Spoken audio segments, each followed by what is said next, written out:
Today we're going to be doing intermediate. I'm going to show you traditional grip and I'm going to show you. This is Clayton Skinner. Welcome to another episode of Beyond the Beat. Hello there. My name is Clayton Skinner and welcome to Beyond the Beat. In this two-part episode, I'm going to teach you the basic usage of a Cascara pattern. It's actually pronounced Cascara, but I like to say Cascara because saying it Cascara makes me feel a little bit pretentious, so I prefer to use the latter, Cascara. Now, a Cascara pattern is a very common rhythmic pattern used in a lot of Afro-Cuban music. The word Cascara actually means shell, so this pattern would generally be played on the shell of a drum, most specifically a timbale.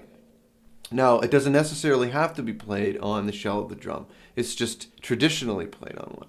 You could actually play it on whatever you wanted. You could play it on the rim of your drum. You could play it on the bell of a cymbal. You could play it on a mambo bell or like a cowbell, or of course, the shell of the drum.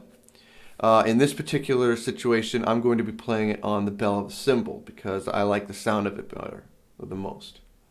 Okay, so let's get down to business. If you're looking at the PDF, you'll see that there is an exercise A and an exercise B. Now, these two exercises are essentially the same. The only difference is B is A reversed. It's the only difference.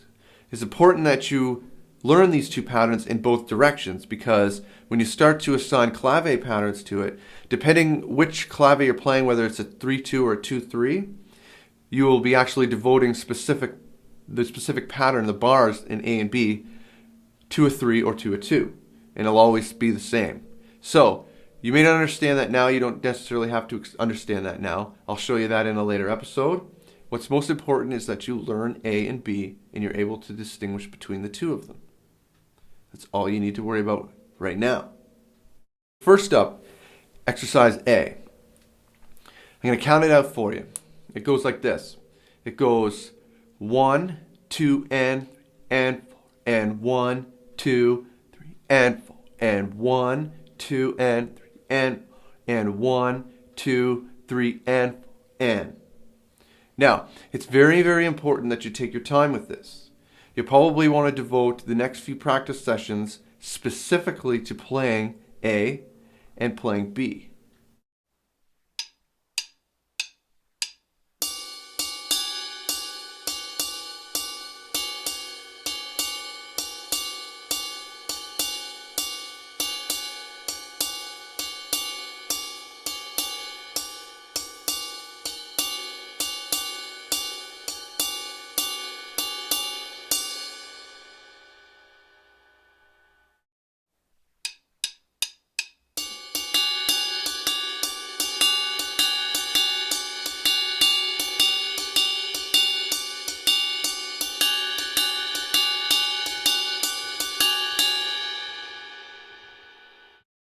So B is just lesson A flipped over. So it's the same counting pattern, it's just you got to start the one bar first. So the counting pattern will go 1, 2, 3, and 1, 2, and 3, and 4, and 1, 2, 3, and 1, 2, and 3, and 4, and. Easy as that.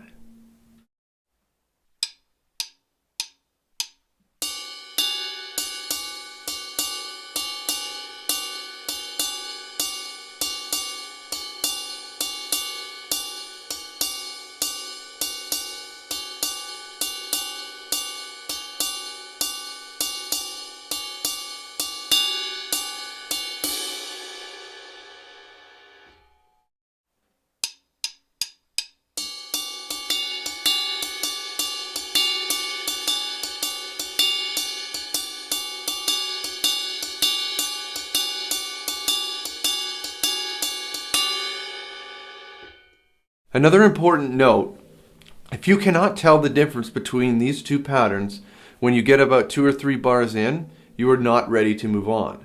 So if you're watching this and you just kind of coasted through lessons A and B, turn around, do it again. Because if you can't tell the difference between these, and I'm talking like 2 or 3 bars in, not just at the beginning, when you start playing it, if you lose which bar is 1 and which bar is 2, you have to work on that. Because this sort of thing will really mess you up later on if you're not comfortable with these patterns. So I advise you to make sure that you're up to speed before you move beyond this. So hopefully, if you are watching this, it means that you are comfortable with lessons A and B. Because believe me, these next few exercises are going to prove it if you are not. Lessons 1 to 3 are going to be reflecting A, and lessons 4 to 6 are going to be reflecting B. So, number 1, he's going to have you playing the Cascara pattern, or Cascara, with your right hand on either the cymbal or on the rim of the drum. I don't care which one you choose, just so long as you play the pattern. You're going to be doing the Cascara pattern with your right hand. On your left hand, you're going to be playing a cross stick pattern, basically playing whatever notes are not being played when you're playing the Cascara. 8th notes only, of course.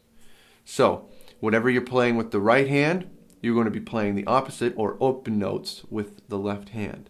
So, if you are not comfortable with A, you are going to find out if you are not comfortable with A.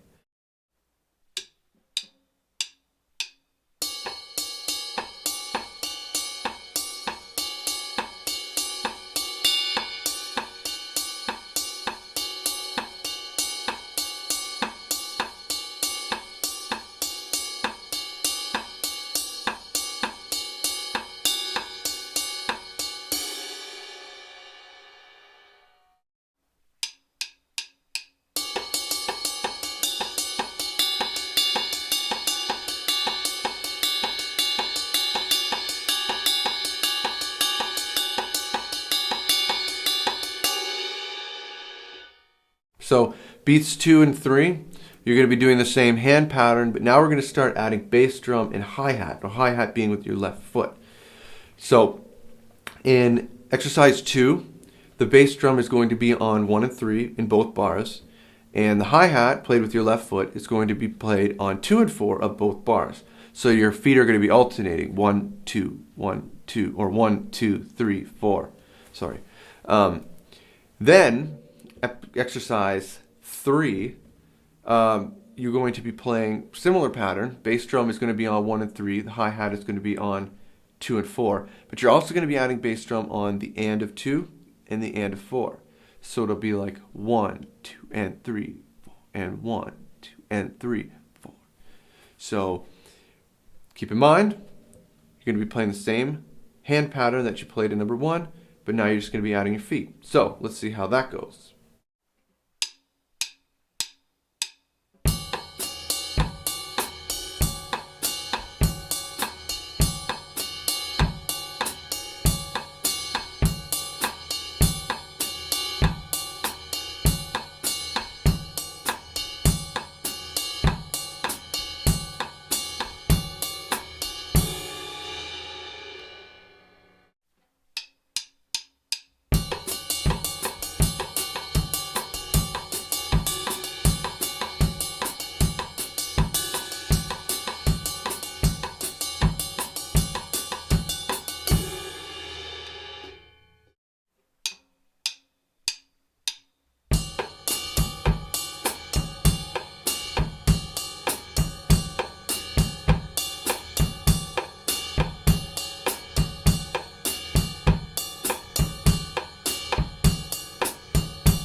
So exercises 4, 5, and 6 are basically the same as 1, 2, and 3. They're just flipped, kind of the same way as B is just A flipped.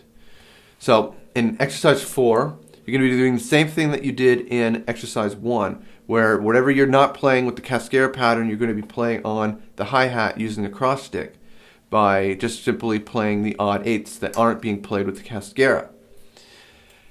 Exercise 5 we'll be adding bass drum 2, 1, and 3, hi-hat 2, 2, and 4, and then exercise 6, we'll be adding a bass drum to the and of 2, the 3, and then the and of 4, and then the 1.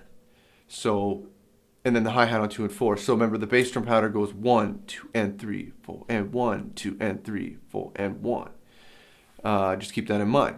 And so here's exercises 4, 5, and 6.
So I hope none of this is too difficult for you. Remember to take it slow. My demonstrations might be a little bit quick. You may actually want to try it even slower than what I tried it at. This is not going to just like come in a day or come in like 2 or 3 days. This could probably take you a few weeks to really get down. I'm really going to try to spoon feed this Latin stuff to you because it can get really tricky. Believe me, when you start adding clave patterns to this stuff, you're talking months it could take you to learn. So that's one of my favorite parts about Latin music is how much coordination it takes. There's a lot of independence involved with each one of your limbs. So really take your time with this. Don't try to rush it. Because remember, the more time you spend at it, the better you'll be. Well, that's all for this episode. Make sure you check out part 2 where we'll dive even further into Cascara patterns. And I'll see you there.